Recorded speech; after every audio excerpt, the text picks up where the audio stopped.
Hello friends, कैसे हो आप सभी लोग। आई होप कि सभी बहुत अच्छे होंगे। तो आज हम बात करने वाले हैं जो सीडीपी और पेडागोजी है उनके प्रीवियस ईयर के कुछ ऐसे क्वेश्चनों के बारे में जो कि अभी तक बहुत बार पूछे गए हैं और लगभग हर बार ही एग्जाम में आते हैं। और ये ऐसे क्वेश्चन हैं जो कि हिंदी की पेडागोजी, इंग्लिश की पेडागोजी हो या ईवीएस की हो या सोशल साइंस की हो या फिर सीडीपी में भी इससे कोई ना कोई क्वेश्चन आता ही रहता है। तो सभी की पेडागोजी को मिलाकर भी ये बहुत ही इंपॉर्टेंट चैप्टर है जिसे कि मापन और मूल्यांकन वाला चैप्टर है, जिसमें कि प्रीवियस ईयर में जो भी क्वेश्चन पूछे गए हैं उनके बारे में डिस्कशन करेंगे। तो आज हम सबसे पहले बात करते हैं मापन और मूल्यांकन के अति महत्वपूर्ण क्वेश्चन कि जो मूल्यांकन किन दो शब्दों से मिलकर बना है। जो मूल्यांकन है वो किन दो शब्दों से मिलकर बना है, तो वो बना है मूल्य प्लस अंकन से मिलकर। जो मूल्यांकन शब्द है उसकी रचना जो हुई है वो दो शब्दों से मिलकर हुई है, मूल्य और अंकन। मूल्य का अर्थ होता है किसी भी चीज के बारे में ये चीज पता लगाना कि किस लेवल तक सीखा है बालक, उसके बारे में चीजें बहुत अच्छे से पता लगा लेना कि बालक को जो चीजें जिस उद्देश्य को निर्धारित करके जो चीजें सिखाई गई हैं उस लेवल तक बालक ने सीखा है या नहीं। और अंकन का मतलब होता है उस बालक को उस चीज के अंक प्रदान कर देना या उस चीज की ग्रेडिंग प्रदान कर देना।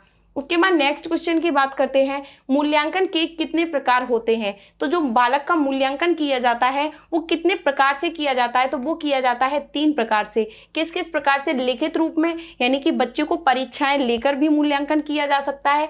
मौखिक रूप में, कई बार हम ओरल रूप में यानी कि जैसे कि इंटरव्यूज वगैरह करते हैं तो मौखिक रूप से भी जो मूल्यांकन है वो किया जा सकता है। और साक्षात्कार रूप में यानी कि इंटरव्यूज वगैरह के रूप में भी किया जा सकता है।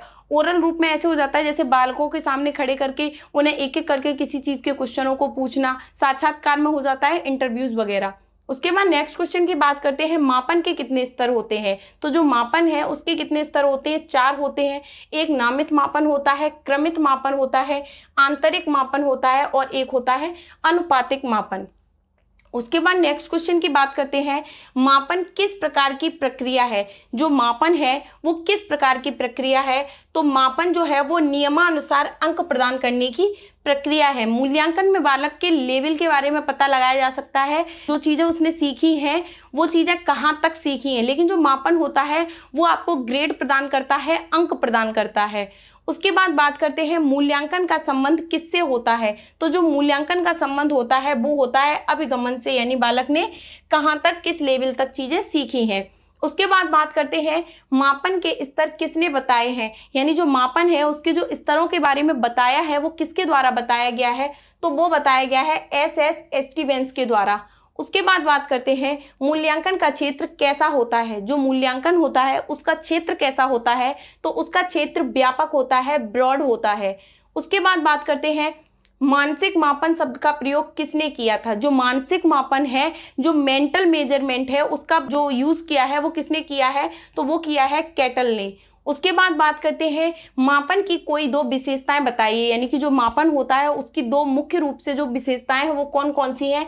एक होता है वस्तुनिष्ठ मापन, एक होता है वैध मापन। यानी ये मापन की 2 ऐसी विशेषताएं हैं जो कि बहुत ज्यादा इंपॉर्टेंट है।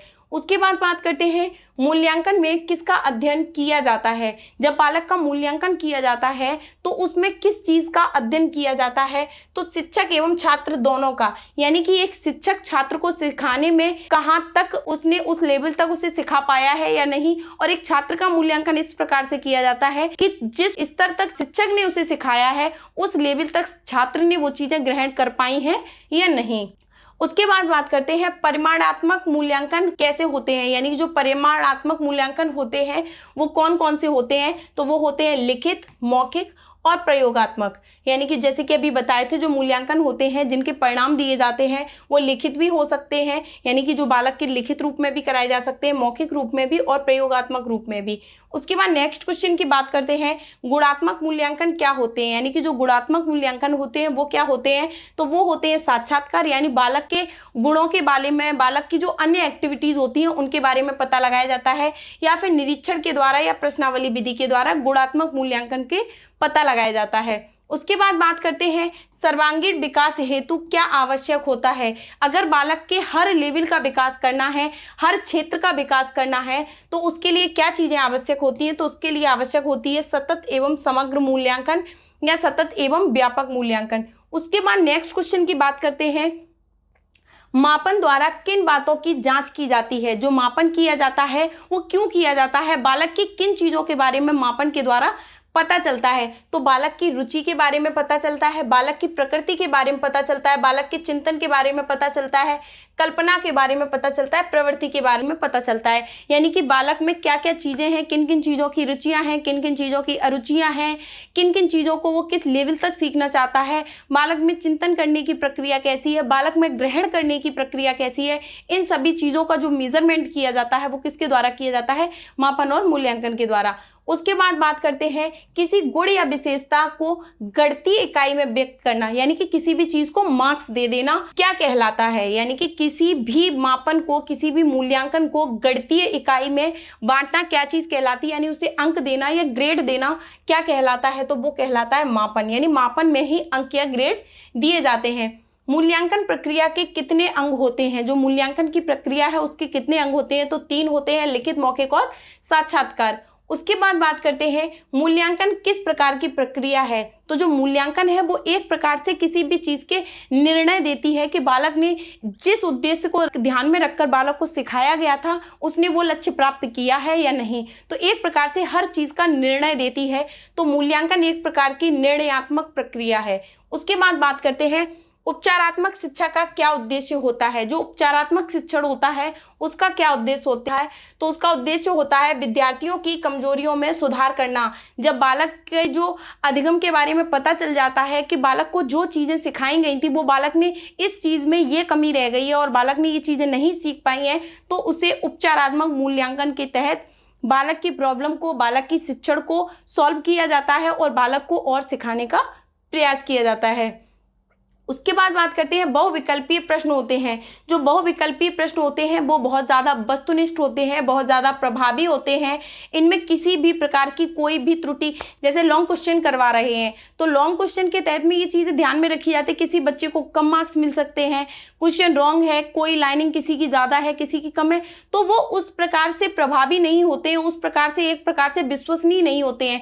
लेकिन जो वस्तुनिष्ठ क्वेश्चन होते हैं वो सबसे ज़्यादा विश्वसनीय होते हैं, क्योंकि उनका एक ही आंसर होता है, या तो बालक ने सही किया है या बालक ने गलत किया है। तो ये सबसे ज्यादा प्रभावी होते हैं, सबसे ज्यादा विश्वसनीय होते हैं।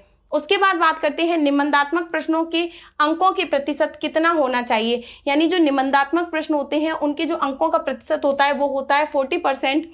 उसके बाद बात करते हैं वस्तुनिष्ठ प्रश्न कितने प्रकार के होते हैं। तो जो वस्तुनिष्ठ प्रश्न है वो 4 प्रकार के होते हैं। वस्तुनिष्ठ प्रश्न यानी जो ऑब्जेक्टिव में आते हैं उनमें वन लाइनर भी आ जाते हैं जो कि शॉर्ट क्वेश्चन पूछे जाते हैं, रिक्त स्थान भी आ जाते हैं जिन्हें कि फिलिंग द ब्लैंक्स बोले जाता है, ऑब्जेक्टिव क्वेश्चन भी आ जाते हैं जिनमें एक क्वेश्चन सही या गलत होता है, या फिर सही गलत वाले क्वेश्चन आ जाते हैं। तो ये सारी चीजें जो ऑब्जेक्टिव क्वेश्चन होते हैं वो 4 टाइप के होते हैं। तो आपको ये हमारा मापन और मूल्यांकन का सेशन कैसा लगा, जो कि प्रीवियस ईयर में वन लाइनर के थ्रू हमने कवर कराने की कोशिश की है। आपको ये क्लास कैसी लगी कमेंट बॉक्स में जरूर बताइएगा। आज की हमारी क्लास के लिए फिलहाल इतना ही। सीटेट के एग्जाम के लिए जो सीटेट पेपर फर्स्ट और पेपर सेकंड दोनों ही 20 अगस्त को देने जा रहे हैं, उन सभी को अभी से बेस्ट ऑफ लक। वहां से आकर अपने फीडबैक जरूर दीजिएगा कि क्लास आपको कैसी लगी और क्लास से कितने क्वेश्चन ऐसे हैं जो आपके एग्जाम में आए, या आपको क्लास कितनी हेल्पफुल लगी। अभी के लिए फिलहाल इतना ही। Thank you.